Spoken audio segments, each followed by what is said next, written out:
Bienvenue dans cette nouvelle édition du Morning News. Au sommaire de l'actualité, au Bénin, la Cour constitutionnelle a installé les membres du COSLEPI mardi 8 mai. La nouvelle équipe du Conseil d'orientation et de supervision de la liste électorale permanente informatisée dispose de 6 mois pour constituer le fichier électoral. Du 21 au 25 mai 2018, Ouagadougou accueillera le 6e sommet panafricain des jeunes leaders des Nations Unies. Un événement très attendu au Burkina Faso. Le point sur les enjeux de ce rendez-vous économique dans la suite de ce journal. Et puis la Banque mondiale va accorder une aide de 150 milliards de francs CFA pour la gestion des réfugiés nigériens et centrafricains au Cameroun. Le Cameroun qui abrite actuellement près de 350 000 réfugiés venus de la Centrafrique et du Nigeria. La Cour constitutionnelle béninoise a installé ce 8 mai 2018 les nouveaux membres du Conseil d'orientation et de supervision de la liste électorale permanente informatisée. Un acte qui ouvre la voie à l'actualisation du fichier électoral. Un reportage de notre correspondant Lefti Ounou, commentaire Cheikh Omar Bandaogo. Alors que l'opération aurait dû prendre fin le 31 janvier 2018, conformément au code électoral, c'est maintenant que l'actualisation de la liste électorale permanente informatisée au Bénin va démarrer. L'Assemblée nationale n'avait pas désigné ses 9 représentants au sein du Conseil d'orientation et de supervision de la liste électorale permanente informatisée COSLEPI. Ceci est effectif depuis le 19 avril 2018 après une injonction de la Cour constitutionnelle. Les 11 nouveaux membres du COSLEPI ont été investis dans leurs fonctions en présence des sages de la Cour constitutionnelle ce mardi 8 mai 2018 à Cotonou. Ils vont procéder à la mise à jour du fichier électoral. De votre serment, je suis persuadé que vous saurez préserver l'esprit de consensus qui a présidé à la création de votre organe et que vous accomplirez votre mission à la satisfaction de la nation tout entière. Soyez assurés de la disponibilité de la Cour constitutionnelle à vous accompagner pour la réussite de cette noble tâche. Conformément aux nouvelles directives de la Cour constitutionnelle, les nouveaux membres du COSLEPI ont jusqu'à fin novembre 2018 pour rendre le fichier électoral et la liste électorale informatisée, liste qui va servir aux prochaines élections législatives de 2019. Je tiens à dire au peuple béninois qu'il peut continuer toujours par compter sur ces institutions mises en place conformément aux dispositions de la loi fondamentale de notre pays. La mission phare serait, en collaboration avec tous les collègues, de rendre la liste électorale propre pour assurer une régularité, une accalmie pour les prochaines élections qui s'annoncent. Les membres du COSLEPI vont intégrer au fichier électoral informatisé, apuré et révisé de 2016 les électeurs ayant atteint leur majorité en 2017, 2018 et au premier trimestre de 2019, ainsi que les électeurs omis. Ouagadougou abritera du 21 au 25 mai 2018 le 6e sommet panafricain des jeunes leaders des Nations Unies. En prélude de cette rencontre, le comité de pilotage en charge de l'événement a livré les grandes lignes de ce sommet. Le point dans ce reportage de notre correspondant Jean-Paul Ouedraogo. Le 6e sommet panafricain des jeunes leaders des Nations Unies se tiendra du 21 au 25 mai 2018 à Ouagadougou, au Burkina Faso.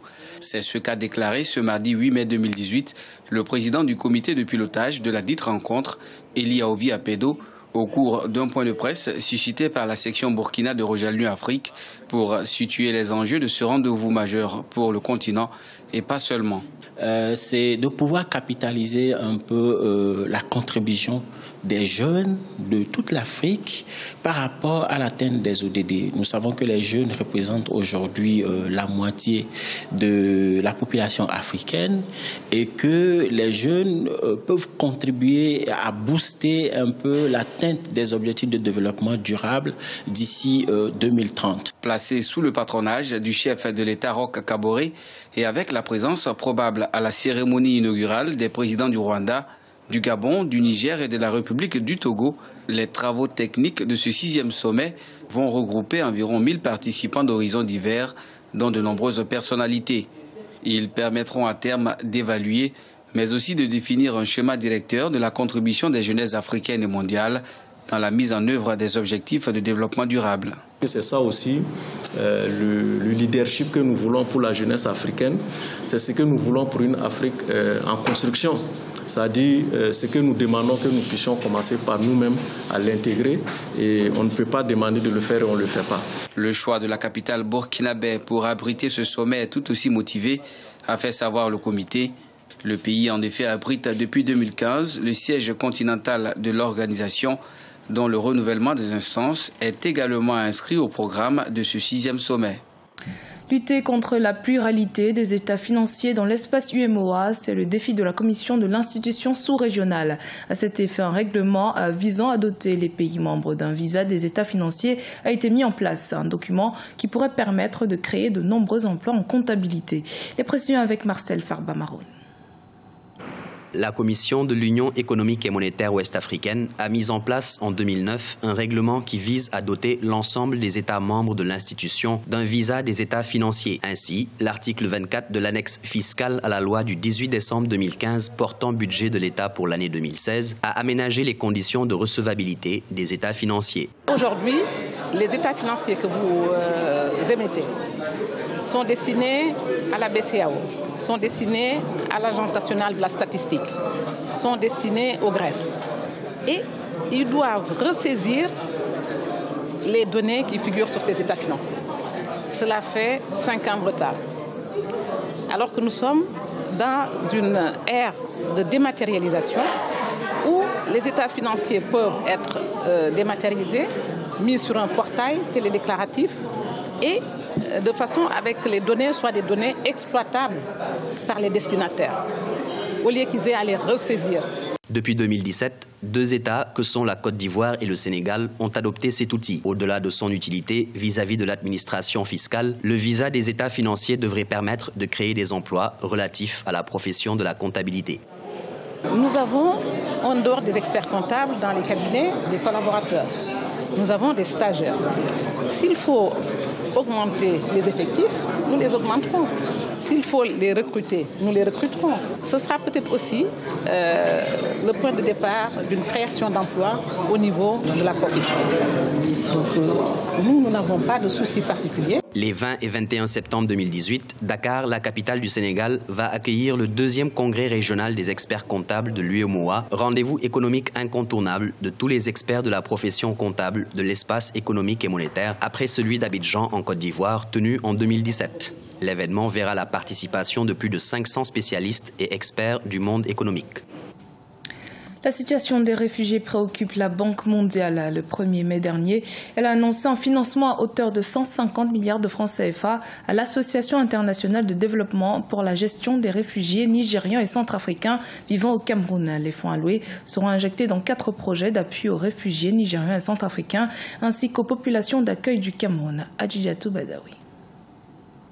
La Banque mondiale met 150 milliards de francs CFA à la disposition de l'Association internationale de développement IDA pour assister les réfugiés nigérians et centrafricains présents au Cameroun. Cette somme, destinée à 4 projets d'aide humanitaire, tient compte non seulement des réfugiés centrafricains et nigérians, mais aussi des familles d'accueil camerounaises. La Banque mondiale précise que le Cameroun est le tout premier pays à bénéficier d'un sous-guichet de financement spécifique de l'Association internationale de développement en faveur des réfugiés présents sur le territoire camerounais. Ces ressources sont vitales pour aider le gouvernement à fournir des services adaptés aux réfugiés et aux communautés d'accueil. La plupart des réfugiés cohabitent avec les Camerounais dans les régions les plus démunies et les plus fragiles du pays, y compris dans la zone subissant les attaques de Boko Haram. Depuis le début de la crise politique en Centrafrique et le terrorisme grandissant au Nigeria, le Cameroun a accueilli près de 350 000 réfugiés sur son territoire. De janvier à avril 2018, le Haut Commissariat pour les réfugiés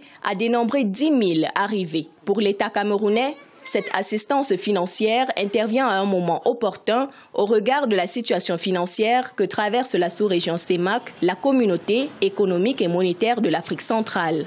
L'afflux de population fuyant les conflits met une telle pression sur les structures administratives, politiques d'accueil qui est telle qu'on a besoin du concours des organisations multilatérales telles que la Banque mondiale pour faire face à cette nouvelle donne. Et je pense que le soutien de la Banque mondiale dans ce contexte-là est vraiment salutaire, non seulement pour l'État du Cameroun, mais aussi il constitue un élément de réponse tel que le recommandait la résolution 2349 qui avait été adoptée en 2017 concernant la situation dans le bassin du lac Tchad. Le Cameroun est aujourd'hui la terre d'accueil par excellence des réfugiés en Afrique centrale. En étroite collaboration avec les partenaires humanitaires internationaux, le gouvernement camerounais assure la sécurité et fournit l'aide alimentaire aux réfugiés nigérians et centrafricains. C'était le journal de la rédaction. Merci de votre fidélité. Dans un instant, une nouvelle édition de l'actualité sur Africa 24.